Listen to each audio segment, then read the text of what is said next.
को खदशा ये है, हम उम्मीद करते कि ना हो।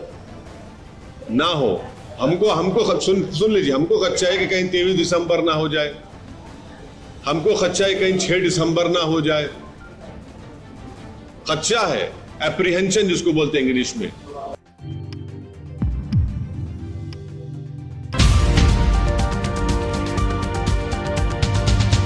कि जो 23 दिसंबर 1949 को हुआ था, रात के अंधेरे में चोरों की तरह बाबरी मस्जिद में घुसकर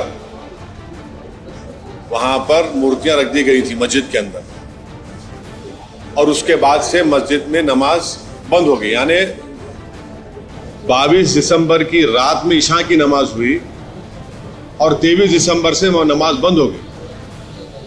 उस वक्त के जो डीएम साहब थे, नायर साहब ने उसको लॉक डाल दिया। हम अपनी मस्जिद से उस वक्त महरूम हो गए। फिर 1986 में राजीव गांधी की सरकार थी, बगैर मुस्लिम पक्ष को बोले ताले खोल दिए गए।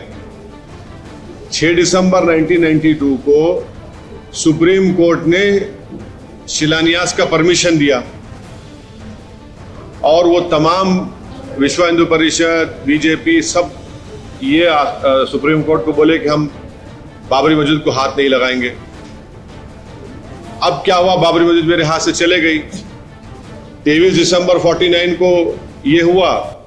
फिर 86 में राजीव गांधी की सरकार थी, बगैर मुसलमानों को बताए ताले खोल दिए। और उस वक्त 86 में, मैं पहले ही बोल चुका हूं, बोल रहा हूं, उस वक्त टाइपराइटर नहीं था। 20 मिनट की सुनवाई में 25 पेज का ऑर्डर दे दिया वो। और बाद में जज साहब अपनी किताब में लिखते हैं कि मैंने ऑर्डर इसलिए दिया क्योंकि जब मैं कोर्ट में बैठा था तो मैंने एक बंदर को देखा, और बंदर को देखने के बाद मुझे ये मालूम हुआ कि कुदरत मुझे कुछ कह रही है। फिर 6 दिसंबर को ये हो गया। सुप्रीम कोर्ट ने ही परमिशन दिया था। इन तमाम लोगों ने कहा कि वह कुछ नहीं करेंगे। अब हमको खदशा ये है कि अब जब एएसआई की रिपोर्ट आएगी तो बीजेपी आरएसएस एक नैरेटिव सेट करेगी। इलाहाबाद हाईकोर्ट का ऑर्डर आने से पहले उत्तर प्रदेश के चीफ मिनिस्टर ने ये बात कही थी कि बिल्डिंग पुकार कर सब बयान दे दिया। वो नैरेटिव सेट कर रहे थे। अब जैसा एएसआई का रिपोर्ट आएगी, नैरेटिव सेट किया जाएगा पूरे देश में। उसके बाद मेरे को खदशा ये है, हम उम्मीद करते कि ना हो। हमको सुन लीजिए, हमको खदशा है कि कहीं 23 दिसंबर ना हो जाए, हमको खदशा है कहीं 6 दिसंबर ना हो जाए। खदशा है, एप्रीहेंशन जिसको बोलते हैं इंग्लिश में, वो है हमको। और हम नहीं चाहते कि ऐसे कई बाबरी मस्जिद के इश्यूज खुल जाएं।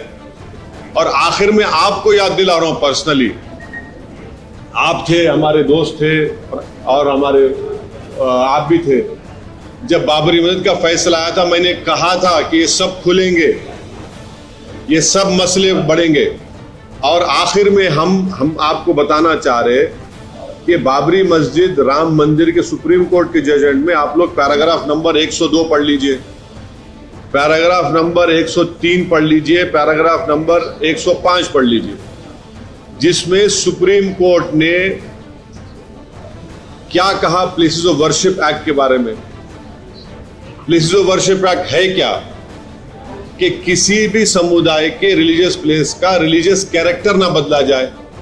अब ये जो सर्वे होगा, इससे उस मस्जिद के रिलीजियस कैरेक्टर बरकरार रहेगा या बदल दिया जाएगा।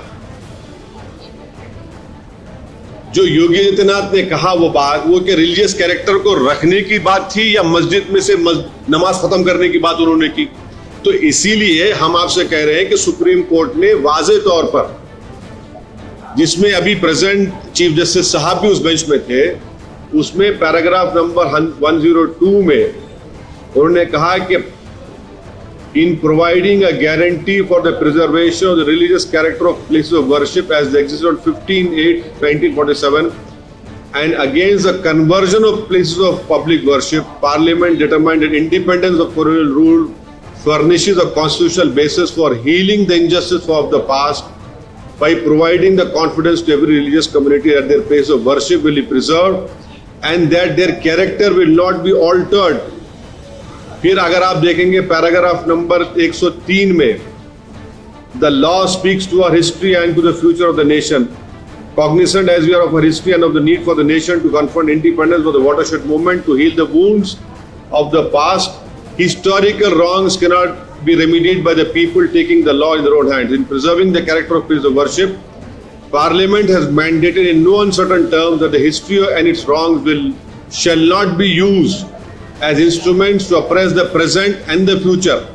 अब पैराग्राफ नंबर 5, माफ करना आपका टाइम ले रहा हूं मैं, इसमें उन्होंने वही बात कही थी जो ये इसीलिए हमने ये ट्वीट किया था। नहीं, लेकिन वहाँ पर जैसे है कह रहे हैं कि लेकिन नहीं होगा, एक्सक्यूशन नहीं होगा। संस्थाएं अपना काम कर रहे हैं, आप उस पर भरोसा नहीं कर रहे हैं, आप यानी कि कहीं न कहीं जुडिशरी और संवैधानिक संस्थाओं के सवाल उठा रहे हैं। नहीं नहीं, आपकी राय है, मेरी राय वो नहीं है। तो आप संशय क्यों जाहिर कर रहे हैं? अरे भाई देखिए, दूध के जले छाछ को भी फूक फूक कर पिएंगे ना। 23 दिसंबर 1949 को हुआ, फैक्ट है, कोई डिनाई नहीं कर सकता। 86 को हुआ, कोई डिनाई नहीं कर सकता, ताले खोले गए। 6 दिसंबर 1992 हुआ, जिसको सुप्रीम कोर्ट ने कह दिया, उसको एग्रीग्रेस कहा, उन्हें अंग्रेजी का वर्ड इस्तेमाल किया, डेमोलिशन को एग्रीग्रेस कहा सुप्रीम कोर्ट ने। इसीलिए तो मैं कह रहा हूं कि हमको खच्चा के भाई नैरेटिव सेट करके आप 23 दिसंबर ना कर दे, आप 6 दिसंबर ना कर दे। तो आप कहना ये चाह रहे हैं कि संवैधानिक संस्थाओं नहीं, बिल्कुल नहीं, मैं वो नहीं कह रहा हूं। मैं तो बराबर उनको सुप्रीम कोर्ट की हो, लोअर कोर्ट हो, डिस्ट्रिक्ट कोर्ट हो, हम इज्जत करते हैं, उनको मानना पड़ेगा हमको।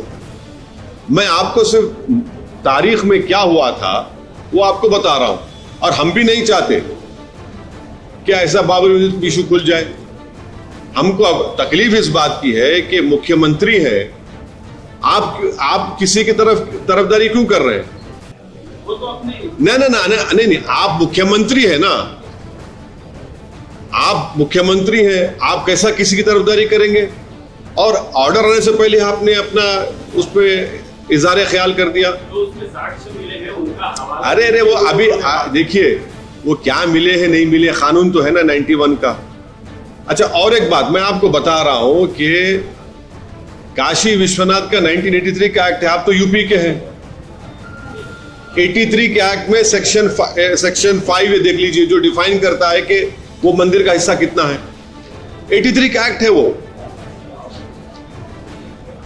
जिसमें ज्योतिर्लिंग का जिक्र किया गया। वो सब कानून है, रखते हुए मुख्यमंत्री ऐसी बात करेंगे। जुडिशरी अगर फैसला अपने पक्ष के हक में अगर देती है, क्या देती है? अगर नहीं, क्या देगी? एएसआई के रिपोर्ट के आधार हाँ। पर, तो फिर आप वही बोलेंगे एक जस्टिस का जो उन्होंने सुप्रीम कोर्ट के फैसले पे जो कमेंट किया था, फिर वही सुनाएंगे? नहीं, अरे भाई, सुप्रीम कोर्ट के चीफ जस्टिस थे justice JS. Verma. Justice JS. Verma थे, असदुद्दीन ओवैसी नहीं। Justice JS. वर्मा ने कहा था वो जुमला, और तारीखी बात कही थी उन्होंने। तो फिर आप वही दोहराएंगे? अरे भाई देखिए, क्या आपके मेरा फ्रीडम ऑफ रिलीजन छीनना चाहेंगे, ये फ्रीडम ऑफ एक्सप्रेशन छीनना चाहेंगे मेरा? वो तो नहीं हो पाएगा ना। मैं तो अपनी बात करूंगा, संविधान के दायरे में रहकर बात करता है और करता रहूंगा। ये आपको खच्चा है कि हम हमेशा नहीं सोच रहे। एएसआई पे भरोसा है? हाँ, अच्छा, आप सुन लीजिए एएसआई के बारे में। सुप्रीम कोर्ट ने ही बाबरी मस्जिद, राम मंदिर में कहा कि मंदिर तोड़कर मस्जिद नहीं बनाएगी, एएसआई की रिपोर्ट को खारिज कर दिया उन्होंने। उस केस में वही तो आपको बता रहे हैं, उसी केस में सुप्रीम कोर्ट ने एएसआई को माना ही नहीं, खारिज कर दिया उसको। ये तो सारी दुनिया में बाजा बजाए थे बीजेपी वाले, आरएसएस वाले, उन्होंने कहा खारिज कर दिया कि मंदिर तोड़कर मस्जिद बनाएगी। ये उस पर दिया कि बिलीफ है कि वहां पर पैदा हुए थे, इसलिए सुप्रीम कोर्ट ने फैसला दे दिया। फिलहाल इस वीडियो में इतना ही दोस्तों। आपसे निवेदन है कि आप हमारे चैनल को सब्सक्राइब जरूर कीजिएगा, ताकि आपको वो खबरें पहुंचती रहें जिनको गोदी मीडिया नहीं दिखाता है, वो हम आप तक पहुंचाने की कोशिश करते हैं। फिलहाल इस वीडियो में इतना ही, हमें दीजिए इजाजत। आगे फिर मुलाकात होगी आपसे किसी ऐसी खबर के साथ। तब तक के लिए जय हिंद, धन्यवाद।